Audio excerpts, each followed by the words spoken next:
In hotspots across the South and West, we've seen slow improvements from their recent weekly peaks. Arizona's weekly case counts have dropped 37%.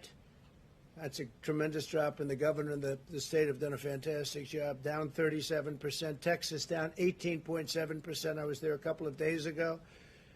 And Florida, 21.2% drop. So that's a tremendous job that they're all doing. As we begin to contain the virus in these states, we must focus on new flare-ups in the states where the case numbers have risen, including Georgia, Mississippi, Tennessee, Oklahoma, Missouri, and I think you'll find that they're soon going to be very much under control.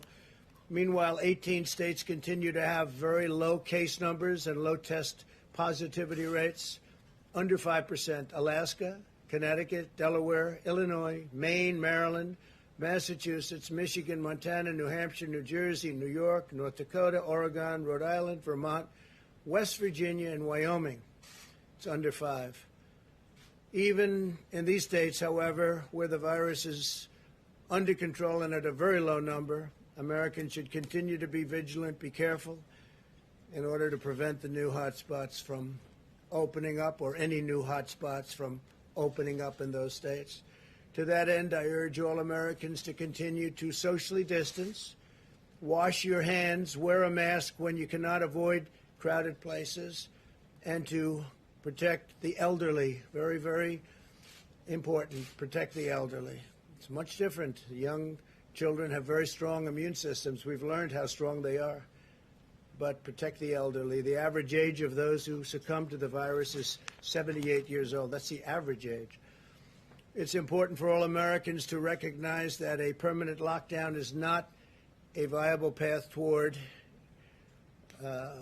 producing the result that you want, or certainly not a viable path forward, and would ultimately inflict more harm than it would prevent. As we're seeing in foreign countries around the world where cases are once again surging, you have many places where we thought they were under control and doing a great job, and they are doing a great job, but this is a very tough, invisible enemy. Lockdowns do not prevent infection in the future. They just don't. It comes back many times. It comes back.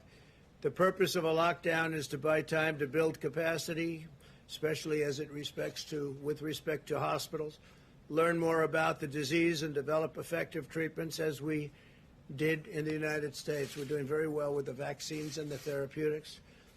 Countries where there have been very significant flare-ups over the last short period of time are Spain, Germany, France, Australia, Japan, and also, as you probably heard, in Hong Kong, they've had some very serious flare-ups. Japan has gone, a lot of six-fold flare-up. That's a lot, but they'll get it under control. In our current phase, we must focus on protecting those at highest risk while allowing younger and healthier Americans to resume work and school with careful precautions. Ideally, we want to open those schools. We want to open them